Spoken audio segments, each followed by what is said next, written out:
민주주의 향한 발걸음 5.18 민주화 운동입니다. 매년 5월 18일 되면 유난히 저는 또 마음이 아프더라고요. 43년 전의 일 때문인데요. 오늘 오전 광주에 있는 국립 5.18 민주묘지에서 기념식이 진행이 됐습니다. 정말 가슴 아픈 우리 민족의 역사이고 또 아직 해결되지 않은 문제들도 존재하기 때문에 더 많은 분들이 관심을 가져야 하는 부분이 아닐까 싶은데요. 이와 관련한 이야기 나눠보겠습니다. 전문가님, 벌써 43년이 지났습니다. 자, 아주 오래된 것 같지만 아직도 그날의 기억이 생생한 분들, 가슴 아픈 분들도 꽤 계실 것 같은데 혹시 평론가님 주변에서 직접 들은 5.18 관련한 에피소드들이나 그런 실화를 바탕으로 한 얘기가 있을까요? 예, 뭐 제가 직접 겪은 얘기는 아니고요. 제가 지인한테 들었던 얘기입니다. 5.18 광주 민주화운동이 일어난 당시 본인은 어린이, 아직 학교에 입학하지 않은 상태였다라고 하는데 네.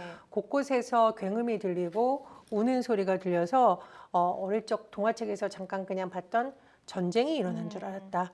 그런데 알고 보니까 이게 우리나라 안에서 서로가 총불을 겨뤘던 사건이라고 너무 놀랐다, 이런 말씀을 하신 적이 있고요. 또 우리가 직접 5.18 현장에 있지 않더라도 사실 5.18을 주제로 한 많은 영화들이 개봉이 됐었습니다. 그렇죠. 저는 이 영화 화려한 휴가를 보다가 제 친구 중에 한 명이 너무 울어서 거의 이제 혼절을 할 정도로 울었는데, 사실 그 친구만 그런 게 아니라요. 영화를 보던 너무나 많은 사람들, 그 현장에 있지 않았던 시민들도 그 이효원 씨가 나오죠. 예, 결혼을 맞아요. 앞두고 있는 네. 예비 신부의 그 목소리가 나올 때 통곡하는 소리가 극장에서 들었던 그런 기억이 납니다. 네. 영화 택시 운전사는 5.18을 둘러싼 그 시민들, 평범한 시민들이 어떤 일을 겪었는지, 그리고 진실을 알리기 위한 독일 기자 피터, 그리고 이 택시 운전을 하던 송강호 씨의 명연기가 굉장히 화제가 됐었는데, 제가 이런 댓글이 굉장히 기억이 납니다. 처음에 굉장히 유쾌하게 이 영화를 봤다. 송강호 씨가 굉장히 재밌는 캐릭터죠. 예. 그리고 이 영어를 써서 막 이렇게 어떤 외국인 손님을 태우게 되는 과정을 보면 앞뒤가 안 맞는 영화인데 우리가 다 알아들을 수 있고 외국인하고도 의사소통되는 과정, 그리고 이제 송강호 씨가 어린 아이를 키우고 있잖아요. 네, 맞아요. 거기서 일어난 일화 굉장히 처음엔 재밌게 봤는데 끝나고 나니까 참 가슴이 먹먹해지더라라는 얘기를 했습니다. 5.18 광주 민주화 운동은 사실 우리 시민들이 주역이었던 민주화 운동인데, 직접 겪었던 분들의 상처도 아직은 다 마무르지 않은 것 같고, 그 이후에 태어난 세대던, 그 전에 태어난 세대던 이제 마무리되지 못한 진실 규명이 되어야 된다는 점에서는 세대를 떠나서 큰 이견이 없을 것으로 보입니다. 맞습니다.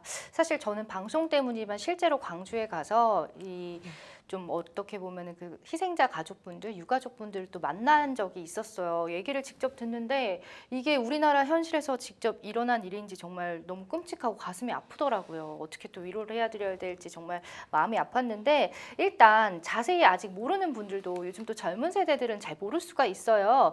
5.18 민주화운동 언제부터 언제 있었고 어떤 내용인지부터 한번 좀 자세히 좀 설명 들어볼까요? 우리 5.18 하면 1980년 5월 18일을 많이 생각을 하죠. 네. 그런데 사실은 그 전후에 어떤 정치적, 역사적 일이 있었는지를 한번 봐야겠습니다. 맞습니다. 1979년 12.12 군사 반란이 일어났었는데요. 이 전두환을 중심으로 한 신군부가 여기에 대한 반대하는 시민들을 이제 제압하기 위해서 여러 가지 시도를 했었죠. 네. 뭐 비상계엄 전국 확대라든가 이런 부분이 있어서 사실은 광주뿐만 아니라 전국에서 여기에 반대하는 시위가 일어난다던가 반대 여론이 확산되고 있었습니다.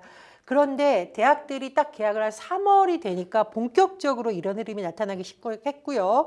특히 1980년 5월 18일부터 5월 27일까지 전남 광주를 중심으로 대규모 민주화 운동이 일어나게 됩니다. 그런데 이 민주화 운동이 시민들의 어떤 외침을 당시에 군부가 듣는 것으로 된 것이 아니라 무자비한 폭력이 있었고, 이 과정에서 많은 시민들이 이런 이제 희생을 당하는 안타까운 일이 있었는데요. 뭐 이게 한때는 광주 폭동이다 이렇게 불리기도 했었지만 이제 광주 민주화 운동으로 명명이 됐고요. 벌써 43주년을 맞았습니다. 근데 제가 이제 벌써라는 말을 쓰기가 참 죄송스러운 게, 이 자식을 잃었던 어머님들 입장에서는 그럼요. 이 일이 마치 어제의 일과 같다. 지금도 눈을 뜨면 아이가 살아 들어올 것 같고, 네. 지금도 눈을 뜨면 잠시 나가겠다던 남편이, 친척이 돌아올 것 같다라는 말씀을 하십니다. 43주년이 지나도 아직 아물지 않은 상처가 있기 때문에 그 상처를 또 조금이라도 회복하기 위해서 노력해야 될 많은 과제들이 여전히 남아 있습니다. 그러니까요. 참 얘기를 하면서도 이야기를 다루면서도 참 조심스러운 부분이 많습니다. 자, 5.18 관련 새로운 소식들은 계속해서 나오고 있고 매년 이맘때가 되면 또 계속해서 새로운 이야기들이 나오고 있어요. 자, 물론 팩트 체크가 필요한 부분도 있기는 한데 자, 한번 알아보겠습니다. 우선 최근에 전남 해남에서 5.18 당시 안매장된 것으로 추정되는 유골이 발견됐다는 이야기가 있더라고요. 그렇습니다. 5.18 진상규명조사위원회가 있습니다. 이곳에서 안매장에 참여했던 장병의 진술을 토대로 조사를 진행을 했었는데 유골 3기가 발견됐다라고 합니다. 그런데 우리가 이제 생각을 하기에 다른 유골일 수도 있다라고 하는데 중요한 것은 장병들의 진술을 토대로 이것이 이제 발굴이 된 거잖아요. 네. 유해 발굴이 된 거죠. 실제 안매장에 참여한 병사들의 진술을 근거로 했다라고 하고요. 이 장병들의 증언에 따르면 5월 27일, 1987년 5월 27일이죠. 그때 비가 오는 날 매장을 했다. 이렇게 진술을 했다라고 합니다. 네. 해남, 우술제, 상둥리 등에서 발생한 희생자가 유력한 곳으로 보고 있고요. 또 지금 조사위가 이른바 행방불명자, 행불자라고 하잖아요. 16곳에 대한 지난 2년간 지금 조사를 하고 있는데 이제 입원을 포함해서 수습한 요구를 한 12기 정도라고 한다고 합니다. 그래서 행불자 가족들이 DNA 작업을 아직 진행을 하고 있는데 5.18 행불자로 인정받은 사람 모두 78명입니다. 현재까지 75명 찾지 못하고 있으니까요. 아직도 가야 될 길이 멀다라는 지적이 또 일리가 있는 부분이기도 합니다. 그러네요. 이제 세기를 찾았으니까. 자, 지금 얘기를 들어보니까 어쨌든 구체적인 진술이 있었고 실제로 유골이 발굴이 됐기 때문에 어느 정도 신빙성이 있어 보이는데요. 또 5.18 민주화운동 진상규명조사위원회가 당시 계엄군들이 시민을 향해서 최소 20곳 이상에서 50여 차례에 걸쳐서 발포를 했다. 이렇게 밝혔다고요. 이거는 그냥 진압도 아닌 발포. 네. 즉 시민들이 사망해도 괜찮다라는 누군가의 지시가 있었던 것이 아니냐라는 추측을 할 수 있겠죠. 5.18 민주화운동 진상규명조사위원회의 발표에 따르면 무려 시민을 향해서 최소 20곳, 많게는 50여 곳, 50곳 이상에서 발포가 되었다. 이런 사실이 조사가 되었다고 합니다. 네. 이 진상조사위원회가 16일 대국민조사보고위원회를 했었는데 조금 이것을 알기 쉽게 이렇게 지도상에 표기한 분석 결과를 발표를 했거든요. 첫 발포는 1980년 5월 19일에 있었고요. 그 20일, 21일 이런 식으로 계속 총격이 있었다라는 겁니다.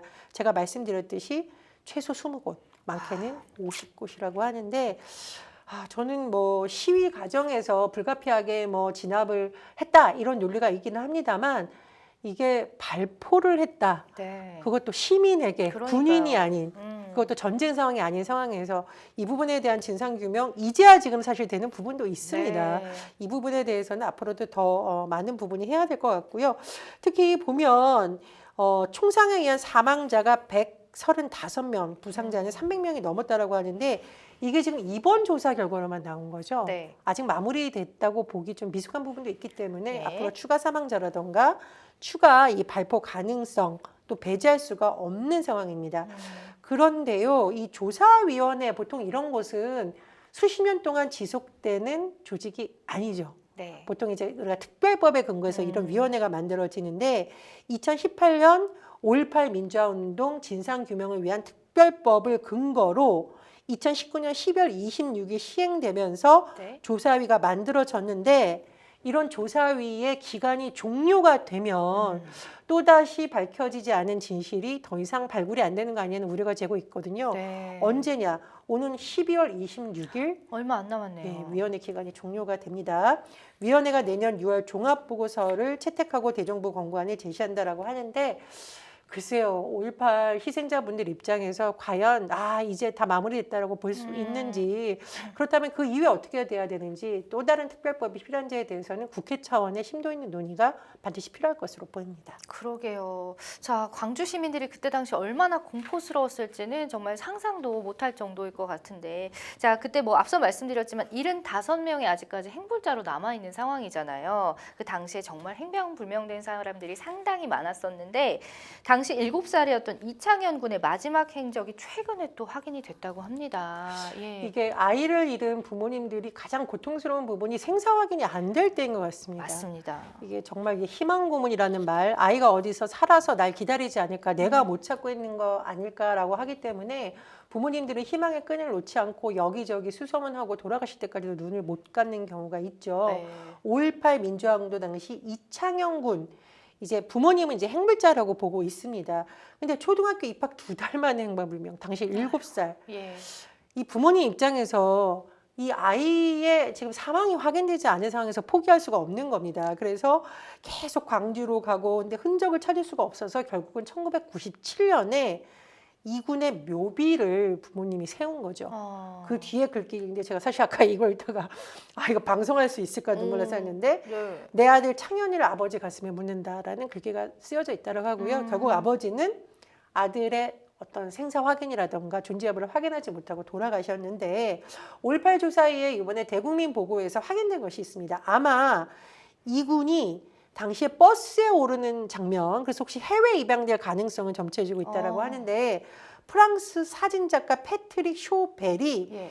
당시 이군이 연행자들이 실려가는 버스 안에 있던 것을 찍었다라고 하죠. 그 장면을 제출했다는 겁니다. 네. 그리고 어떤 변호사가 이 사람을 좀 보호하고 있는 장면 사진 4장을 제출했다라고 하니까 아마 사망한 게 아니라 혹시나 어떤 이렇게 아이들을 보호하는 기관으로 이렇게 가서 혹시 입양됐을 가능성이 있지 않느냐 앞으로 조사가 좀 필요할 것으로 보입니다. 아이고, 저 아까 뭐 눈물이 그렁그렁 하시면서 지금 말씀을 하셔갖고 저도 같이 울 뻔했잖아요. 그 묘비명에 그런 걸 본인 스스로 아버지가 그렇게 적었을 때 그 참담함은 정말 상상도 못하겠는데 당시엔 또 해외 입양이 또 흔한 일이었기 때문에 확대 조사를 좀 해보면 어떨까 싶어요. 그렇습니다. 그죠? 자, 예, 광주시는 청사 1층 시민홀에서 5.18 민주화운동 역사 기록화 전시를 열고 있다고 합니다. 이에 대한 내용도 살펴보겠습니다. 예, 역사 기록화가 굉장히 크네요. 가로 5.2m, 세로 2.6m. 대형 역사 기록하고 이때 그동안 이제 미공개됐던 것이 이번에 광주시청에서 29일까지 공개를 한다라고 합니다. 네. 우리가 이런 이제 역사 기록화 같은 거 보면 때로는 장문의 글보다도 훨씬 많은 감동을 주기도 하거든요. 네. 1화부터 7화까지 광주 민주화운동 과정을 생생하게 기록한 이 기록화 7점이 공개가 된다라고 합니다. 중요한 것은 우리가 이것을 보고 공감하고 추모하는 자리가 돼야 된다라고 하는 건데요. 시간 되시는 분들은 가셔서 중요한 역사적 자료 보시고 또 자녀분들과 역사에 대해서 나눠보는 것도 굉장히 살아있는 교육이 될 것으로 보입니다. 네, 많이들 관심 가져주셨으면 좋겠어요. 자, 또 매년 열리는 5.18 기념식에 과연 대통령이 참석을 할 것인가, 이 참석 여부에 대한 관심도 늘 쏠리는데 윤석열 대통령이 이번 기념식에 참석하지 않을 것이다라는 얘기가 있었는데 오늘 참석을 했습니다. 그렇습니다. 윤석열 대통령 취임 이후 2번째로 5.18 민주화운동 기념식에 참석을 했고요. 또 뭐 여야 지도부들 모두 뭐 민주당의 경우에는 이제 어제 미리 내려간 지도부가 있었고 네. 국민의힘도 일부 지도부 최고위원들이 내려갔습니다. 그래서 오늘 기념식에 뭐 총출동했다 이런 표현을 쓸 수가 있겠네요. 윤석열 대통령이 강조를 했는데 5월 정신은 자유민주주의 헌법 그 자체다. 우리가 반드시 계승해야 될 소중한 자산이라고 했었고요. 또 유공자와 유가족들을 위로하는 발언을 하기도 했습니다.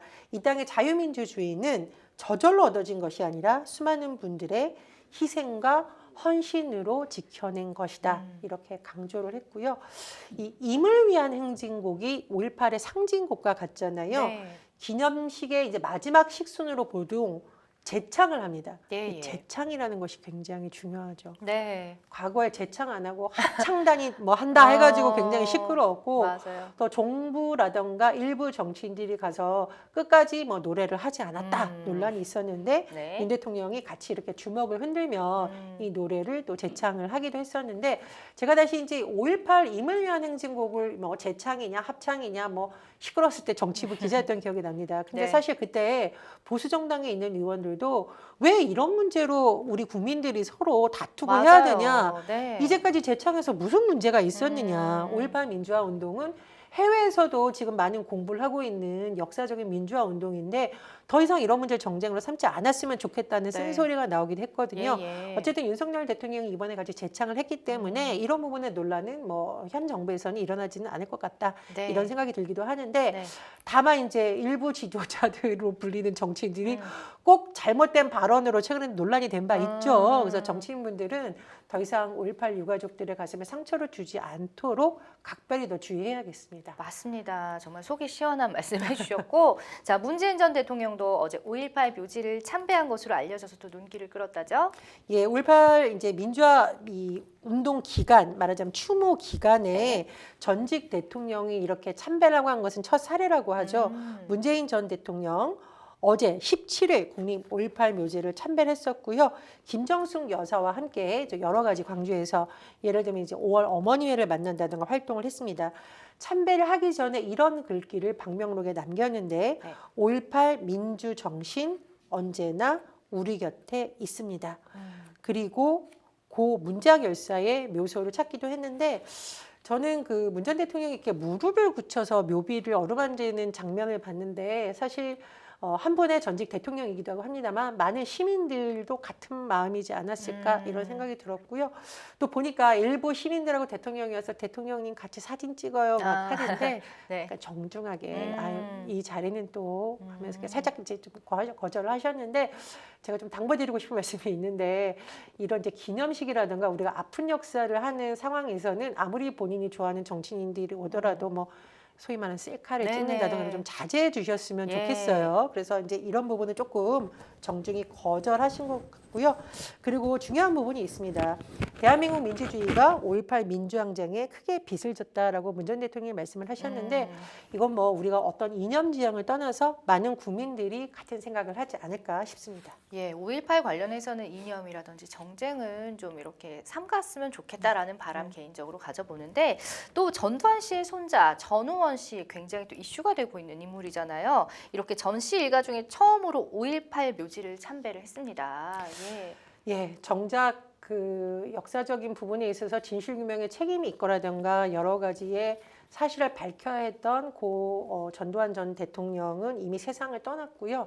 전두환 씨 일가가 그동안 5.18 민주화운동에 대해서 제대로 사과하거나 진실규명에 협조한 적은 없었죠. 네. 그런데 전두환 씨의 손자 전우환 씨가 사실은 지난 3월에도 5.18 묘지를 찾은 적이 있었습니다. 그때 보면 무릎을 꿇고 본인의 옷으로 직접 묘비를 닦으면서 사죄를 한다. 저는 죄인이다. 그리고 학살자의 가족으로서 인정하고 다시 한번 사과드린다라고 했었고 이번에도 다시 5.18 민주화운동 어제도 이제 왔었고요. 43주년 추모식에도 또 참석을 했는데 그 굉장히 본인이 이제 말하는 걸 이제 굉장히 조심스러워 하더라고요. 뭐 죄송하다 이런 말은 하지만 네. 사실 본인이 이렇게 주목을 받아야 되는 자리는 아니다라는 취지로 발언을 했는데 굉장히 조심스러워 하는데 저는 이 5.18 민주화 운동의 이제 유족 어머님들이 오히려 이렇게 좀 전시를 다독여주는 모습을 보면서 참 마음이 찡했고요. 그러네요. 그러나 전환 씨의 어떤 이런 것만으로 모든 책임이 면해지는 것은 아닙니다. 그럼요. 그래서 앞으로 진실 규명이 있다면 전두환 씨 일가가 적극 협조해야 된다 이런 말씀 드리고 싶습니다. 맞습니다. 자, 아까 뭐 일부 정치인들의 그 발언에 대해서 한 말씀 해주셨는데 최근에 국민의힘 김재원 최고위원이 5.18을 폄훼하는 발언을 해서 논란에 휩싸이는 일이 있었습니다. 당원권 정지 1년의 징계를 받으면서 일단락이 되긴 했는데 5.18 유가족의 상처는 얼마나 컸을까 싶습니다. 또 얼마 전에 국민의힘 유승민 전 의원도 5.18 묘지를 참배하고 최고위원회의 망언을 사죄드린다 입장을 밝히기도 했는데 어떤 망언을 했길래 이렇게 또 이런 일이 있었을까요? 이 5.18 관련해서 헌법에 수록을 한다. 5.18 정신은 이것은 이제 윤석열 대통령의 공약이기도 한데 그것에 대해서 이제 약간 폄훼하는 듯한 그리고 이제 마치 선거용 발언이었다는 식으로 발언을 하면서 당내에서도 엄청난 비판을 받았고 당연히 5.18 관련 단체라든가 시민들이 굉장히 거세게 항의를 한 바 있습니다. 물론 근데 이제 당원권 정지 1년이라는 것은 내년에 총선 출마할 수가 없다라는 거거든요. 당원 자격이 없기 때문에 당연히 국민의힘에 공천을 못 받는 건데 다만 이 당원권 정지 1년의 징계가 적절하냐 아니냐는 여전히 또 좀 논란이 있는 부분이기는 합니다. 어쨌든 유승민 전 국민의힘 의원이 15일 5.18 광주에 있는 5.18 민주묘지를 방문해 참배를 하면서 우리 당 최고위원 한 분이 5.18 정신을 헌법 전문에 수록하는 것을 반대하는 등 망언을 했다라고 하면서 같은 당 소속 정치인으로서 꼭 사죄드리고 싶다라고 했습니다. 물론 이제 김재현 최고위원도 뭐 너무너무 막 여론의 비판이 거세기 때문에 나중에 네. 등 떼밀려서 사과하는 듯한 모습을 보이긴 했는데 예. 저는 처음부터 안 해야 되는 거죠, 아이, 사실은. 그럼요. 이 네. 집권 여당의 지도부로서 더 책임감 있는 모습을 보였다고 생각을 하고요. 또 지금 국회에서 5.18 정신과 관련된 이 헌법 전문 수록을 위한 원포인트 개헌이 다시 화제가 되고 있는데 거기에 대해서도 반대할 이유 전혀 없다. 이렇게 긍정적으로 말을 했습니다. 그리고 또 이제 굉장히 좀 우리가 공감할 만한 발언도 있었는데 저희 세대뿐만 아니라 후배들도 5.18 민주화운동의 역사와 정신을 똑바로 기억하고 우리나라가 진정한 민주공화국이 되는데 힘이 돼주기를 기도하는 심정이다라고 했는데 여야를 떠나서 사실은 이제 5.18 정신에 대해서 다시 새기고 이런 것은 최근에 많이 좀 이제 네, 예. 뭐 확산이 되는 분위기입니다. 근데 제가 좀 말씀드리고 싶은 것은 이게 이제 선거가 다가오면 너무 이러는 거 아니냐. 그래서 국회에서 할 일이 있는데 너무 선거가 다가올 때 여야 정치인들이 이벤트성으로 그치지 말고 제가 아까 말씀드렸잖아요. 국회에서만 할 수 있는 또 일이 있습니다. 네. 그래서 그 부분은 국회의원들이 좀 더 열심히 일을 하셔서 하루 또는 이틀 광주 찾는 것도 물론 나쁘다고 할 수 없습니다만 국회를 통해서 해결해야 될 부분은 또 국회에서 해주셨으면 하는 바람이 있습니다. 저희가 뭐 앞서도 말씀드렸지만 매년 이 시기가 되면 5.18 정신을 헌법 전문에 담아야 한다는 개헌의 목소리가 나오는데 올해도 역시 마찬가지였습니다. 좀 구체적으로 들여다볼게요.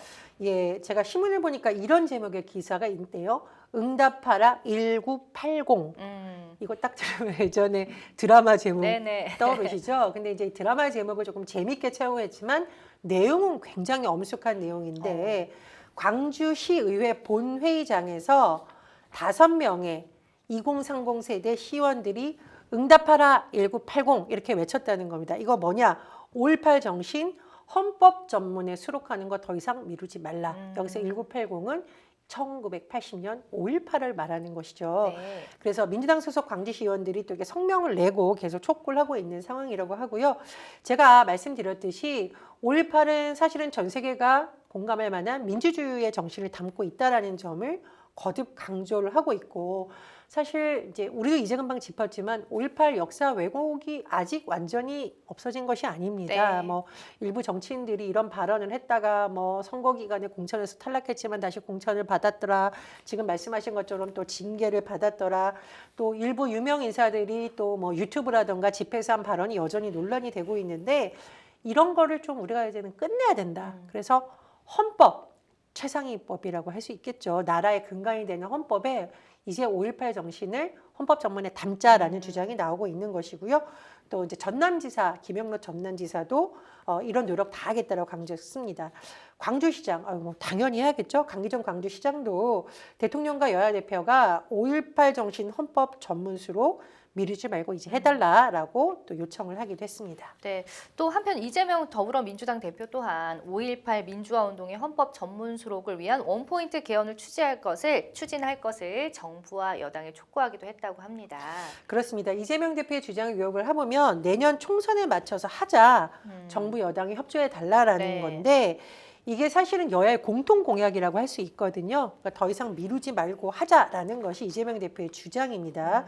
그리고 이제 야당의 주장은 5.18에 대해서 정말 진정성을 정부 여당이 보이려면 5.18 폄훼 발언을 한 인사들에 대해서 좀 단호하게 조치해달라 이런 요구사항도 있었는데요. 네. 다만 어제 오늘에 나온 대통령실의 좀 반응을 보면 5.18 정신 헌법 수록에 대해서는 반대하진 않지만 혹시 최근에 민주당이 여러 가지 좀 당내에 있어서 어수선한 상황이잖아요. 네. 뭐 과거에 있었던 전당대회 돈봉투 의혹과 관련해서 좀 여론의 비판을 받았던 지점이라던가 또 일부 의원들의 어떤 뭐 투기 자산 보유와 관련해서 지금 논란이 일고 있는데 혹시 그런 거를 물타기 하는 거 아니냐는 식의 또 반응이 있다라는 보도도 나오고 있습니다. 어쨌든 뭐 그건 정치인들의 판단인 것으로 보이고요. 글쎄 국민들이 보기엔 어떻게 판단할지는 또 여론의 추이를 봐야겠습니다. 맞습니다. 자, 5.18에 대한 객관적 평가나 역사적 또 법률적 정의가 어느 정도 좀 자리를 잡아가고 있는 모습인 것 같은데요. 5.18 정신 헌법 전문 수록을 우리 평론가님은 어떻게 보시는지 견해가 궁금합니다. 예, 물론 이제 여야가 입장차가 있을 수 있겠고요. 또 지지율 경쟁도 해야 됩니다. 그런데 저는 그냥 그걸 다 떠나서 국민의 입장에서 이것을 굳이 반대할 이유는 없는 거고요. 네. 또 이게 내년 선거 끝나고 이제 분명히 각 당의 지도부가 뭐 책임을 지고 물러나야 된다. 아니다. 우리 지도부 잘했다. 어떻게 해야 된다. 시끌시끌 하다 보면 이런 중요한 과제들이 다시 뒤로 밀리는 경우가 있습니다. 그래서 국회에서 이 과제를 자꾸 미루지 말고 그냥 지금 하면 좋겠다라는 것이 국민의 수의 바람이고요. 제가 아까 말씀드렸듯이 5.18 역사 왜곡하고 폄훼하는 발언이 우리 국민들에게 단 요즘 표현으로 일이라도 도움이 되나요? 오히려 국론만 불령시키고 상처만 내고 이런 상황이기 때문에 이런 걸 더 이제 끝내기 위해서라도 5.18 정신을 헌법 전문에 수록하는 것은 필요하다. 또 이렇게 봅니다. 마지막으로 저는 이제 아무래도 기자 출신이다 보니까 네. 5.18에 대한 망언, 색깔론 이런 거는 좀 정당 차원에서 또 단호하게 할 필요가 있다. 이렇게 하면 됩니다. 이런 발언한 사람은 우리 당에서 절대 공천을 안 준다. 정치인들이 가장 무서워하는 강하게. 거. 근데 문제는 이제 이게 이러듯이 하다가 잘 안 된다는 거예요. 왜냐하면 선거가 오면 이겨야 된다라는 압박감이 있고 또 이겨야 지도부가 생존할 수 있다라는 논리가 이상하게 맞아떨어지는 네. 경우가 있는데 그렇게 되면 이런 건 근전되지 않을 거라고 생각을 아유, 하거든요. 네네. 특정 정당을 떠나서 정치권 모두가 이렇게 하면 이런 거 사라지는데 굉장히 영향을 미칠 수 있다고 보기 때문에 또 각 정당과 국회의 역할 매우 중요하다고 봅니다. 그럼요. 또 우리 국민들이 요즘 얼마나 똑똑합니까? 알아서 다 판단을 할 겁니다. 예, 그렇기 때문에 좀 그런 부분은 좀 여야가 합치가 돼가지고 좀 조속히 좀 처리가 됐으면 좋겠네요. 이제 40년이 훌쩍 넘은 광주 5.18 민주화 운동에 대해서 요즘 소위 말하는 MZ세대들은 좀 거리감을 느낄 수 있을 것 같아요. 그런데 또 한편으로는 최근에 전두환 씨 손자인 전우원 씨의 사과와 행동이 좀 화제가 되면서 관심을 갖는 모습도 보이는 것 같더라고요. 자, 이렇게 요즘 청년들은 5.18 민주화 운동에 대해서 어떻게 배우고 실제로 느끼고 있는지 궁금해요. 예. 물론 최근에 이제 일부 대학을 중심으로 한 언론에서 나오는 보도를 전반적인 모든 MZ세대 인식이라고 볼 수는 없겠습니다만 네. 그래도 많은 청년들이 이 문제에 대해 관심을 갖고 있는데 좀 기성세대와 다른 점이 있다면 워낙 좀 다양한 콘텐츠를 본인 스스로 만들기도 하고 공유하는 세대다 보니 그런 흐름이 좀 나타나고 있다고 합니다. 예를 들면은 뭐 전시회를 한다던가 본인들이 다른 지역 대학생들과 광주에 있는 대학생들이 같이 교류하면서 이런 걸 같이 하는 문화도 나타나고 하고요. 또 예를 들면 창작 뮤지컬 거리 공연 이런 것도 젊은 세대가 주도해서 하고 있다라고 하고 네. 뭐 난타 공연, 음원 제작 이런 것도 많이 하고 있다라고 하는데 저는 이거 굉장히 긍정적으로 봅니다. 그럼요. 왜냐하면 우리가 어떤 역사적 부분이나 이런 부분이 굉장히 유쾌한 경우도 있지만 보기에 고통스러운 경우가 있습니다. 네. 왜냐하면 아픈 역사이기 때문이에요. 그러나 우리가 직시해야 된다라고 말을 하는데 이 직시하는 방법이 조금 더 다양해진다면 더 많은 사람들이 공감을 할 수 있잖아요. 네. 그래서 MZ세대다운 이런 시도 너무 좋다라고 보고 특히 다양한 지역의 대학생들이 교류하면서 아 우리 이제 지역 갈등 이런 거 하지 말자. 교류하면서 화합과 평화를 모색해보자라는 것은 어른들이 배워야 될 점이 아닐까 맞아요. 그런 이렇게 또 생각됩니다. 배우는 거죠. 그죠? 자, 어쨌든 어떤 방식으로든 더 많은 분들이 5.18을 기억해 줬으면 좋겠습니다.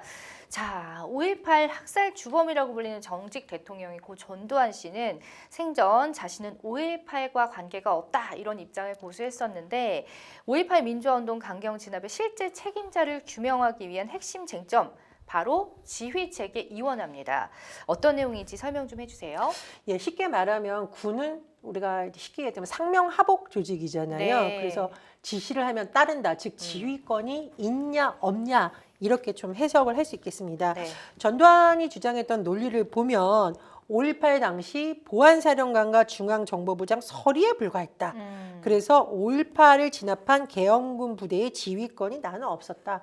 큰 책임이 없다라는 겁니다. 하지만 다른 쪽의 해석은 뭐냐면 5.18 작전 자체가 비공식 지휘 라인을 해서 했던 특수한 상황이었다라는 거죠. 네. 공식 지휘 계통이라는 것은 보통 뭐 우리가 뭐 문설한다던가 이렇게 공식적으로 군의 조직을 통해서 탁탁탁 되는 거지만 당시에는 공수여단이 독자적으로 과격 진압 방식을 했다던가 아니면은 살상행위, 실탄 분배와 관련해서 공식 지휘 계통이 아닌 비공식 지휘 계통으로 이루어졌을 가능성을 배제할 수 없기 때문에 책임을 면할 수 없다. 즉 실제 책임자다라고 보는 의견이 있는 겁니다. 예. 그리고 최근에 여러 가지 진상조사위원회의 발표라던가 언론 보도를 종합을 해보면 공식 지휘 계통이 아니었던 정호영 특전사령관이 5월 민주항쟁 기간 최소 4차례나 광주를 방문했다. 공식 지휘 계통이 아닌데 아무것도 안 했으면 왜 4차례나 여기를 방문했겠습니까? 그러니까요. 그러니까 실제로는 거기에 참여했다라는 주장이 나오고 있고요. 또 장세동 씨 많이 아시죠? 전두환 씨 신복으로 불리는 당시 특전사 참모 작전 참모도 5월 항쟁 기간 포함해서 그 직전에 광주에 머물렀다. 뭐 이런 것이 계속이 나오고 있습니다. 그리고 이 장 씨가 최근 한 언론사 인터뷰에서 광주 방문 사실을 인정을 했는데 전두환과의 연관성에 대해서는 부인했다라고 하는데 뭐 이 사람의 말을 그대로 믿을 수는 없는 거고요. 어쨌든 이 부분에 대해서 심도 있게 조사를 하면 좀 그 실제적인 책임자에 대한 진상 규명이 좀 더 이루어지지 있지 않겠느냐 그런 분석도 나옵니다. 예. 자, 43년간 풀리지 않는 숙제 같았던 지휘체계 이원화 문제가 어떤 방향으로 흘러갈지 지켜봐야겠습니다. 공법단체인 5.18 민주화운동 부상자회와 공로자회가 특전사 동지회와 함께 국립 5.18 민주묘지를 참배한다라는 소식이 전해지자 시민단체가 반발하고 나섰다고 하는데 왜 그런 걸까요? 이 부상자회와 공로자회가 지난 2월 19일에 특전사 동지와 함께 5.18 민주묘지를 참배를 했습니다. 네. 그리고 포용과 화해의 감사 대국민 공동선언식을 개최를 했는데 우리가 그냥 이 내용만 들으면 그냥 문구만 보면 아 포용, 화해, 감사, 대국민 공동선언식 굉장히 좋은 듯해 보이죠. 예, 예. 근데 문제는 뭐냐? 이분들이 그러니까 특전사 동지에 이런 분들이 유족들의 입장에서는 어쨌든 가해를 했던데 참여했던 인물들인데 피해자에게 제대로 된 사과, 진상규명, 그 중요한 것은 피해자들이 용서도 하지 않았는데 본인들이 화해와 감사, 대국민 공동선언을 한다는 게 굉장히 당황스럽고 네. 아프실 수가 있는 거죠. 그렇죠. 그래서 5월 정신 지키기 범시도민 대책위원회가 지금 1,600가 넘는 단체로 구성되어 있는데 네. 16일 기자회견을 뭐라고 하냐면은 이런 사람들 하는 거 하지 말아라. 이런 행동 하지 말아라. 뭐라고 했냐? 네. 당시 지난 2월 19일 이 사람들의 행동에 대해서 폭거라고 명을 했습니다. 폭거. 기만적 참배다. 진실을 부정하고 가침을 짓밟는 행위라고 했는데 네. 피해자들이 납득할 수 없는 이런 방식이 과연 진정한 사과와 용서를 기반으로 된 것인지에 대해서는 좀 깊이 생각을 해봤으면 하는 바람이 저도 있습니다. 그렇습니다.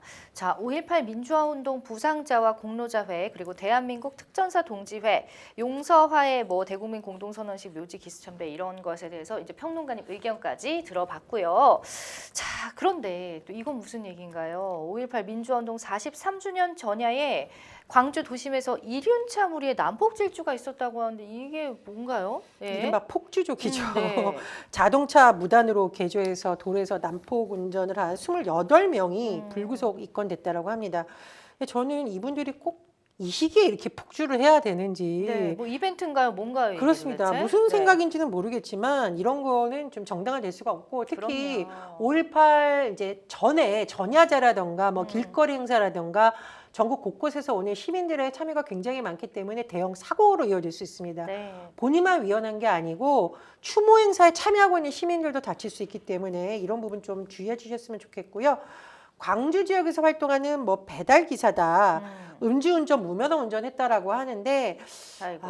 이게 좀 5.18 가족들이 아직도 이제 그 5.18 기간만 되면 눈물을 흘리고 계십니다. 이게 네. 우리가 역사적인 아픔이 있고 진상규명에 필요한 어떤 뭐 자랑스러운 민주화 운동이긴 합니다만 정말 우리가 엄숙하게 또 그 의미를 새겨야 되는 시기인데 그럼요. 이런 철없는 행동은 좀 자제해야 되지 않을까 그런 아유. 생각이 듭니다. 자제가 아니라 아예 하지를 말았어야 한다고 그렇습니다. 생각합니다. 예.